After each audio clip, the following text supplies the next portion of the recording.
রাত তখন প্রায় 10:30। আকাশের বুক ভরা মেঘ, বিদ্যুৎ চমকাচ্ছে দূরে কোথাও।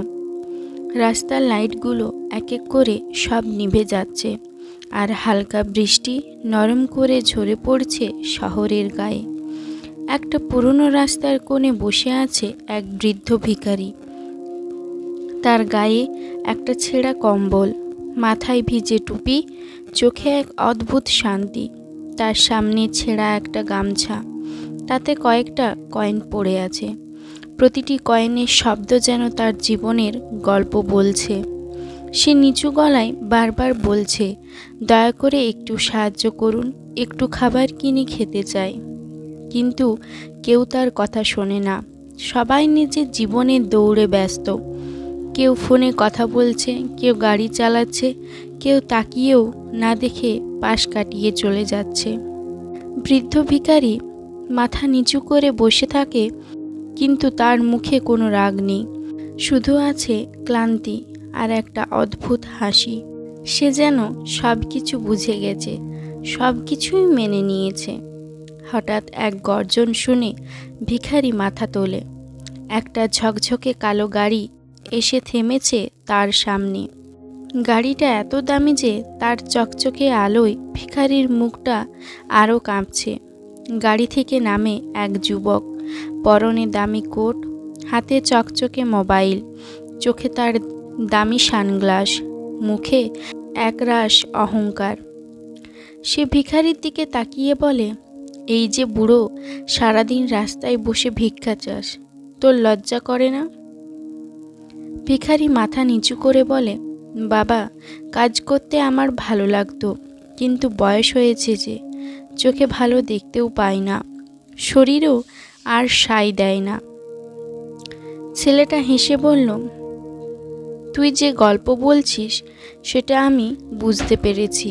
তোর মতো লোকের জন্যই এই দেশটা পিছিয়ে পড়েছে।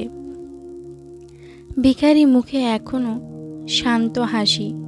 সে বলে, বাবা, আমি ভিক্ষা করি কারণ আমার আর কোনো উপায় নেই। কিন্তু তুই যে অহংকার করছিস তার তো কোনো দরকার নেই, আছে কি? ছেলেটা একটু থেমে তাকিয়ে থাকে। তার হাসি ধীরে ধীরে ম্লান হয়ে আসে। ভিখারি ধীরে ধীরে মাথা তোলে। তার চোখে জল, কিন্তু গলায় এক অদ্ভুত দৃঢ়তা। সে শান্ত কণ্ঠে বলে, বাবা, দেশ পিছিয়ে আছে ভিখারির জন্য না। দেশ পিছিয়ে আছে কারণ মানুষ হিসেবে আমরা মানুষকে দেখতে ভুলে গেছি। চারপাশের শব্দ যেন থেমে যায়। বৃষ্টির টুপটাপ শব্দ ছাড়া আর কিছুই শোনা যাচ্ছে না। ছেলেটা স্তব্ধ। সে ধীরে বলে, তুমি রাগ করোনি আমার কথায়? ভিখারি হেসে বলে, না বাবু, আমি রাগ করিনি, কারণ রাগ করলে আমি তোদের মতোই হয়ে যেতাম। তুই রাগে কথা বলেছিস, আর আমি তোকে ভালোবেসে ক্ষমা করলাম। এই কথাগুলো শুনে ছেলেটা হঠাৎ চুপ হয়ে যায়। তার বুকের ভেতরটা কেঁপে ওঠে, যেন কেউ তাকে আয়নায় তার নিজের মুখ দেখিয়ে দিয়েছে। রাতটা ছেলেটার কেটে যায় বিছানায় এদিক ওদিক গড়িয়ে।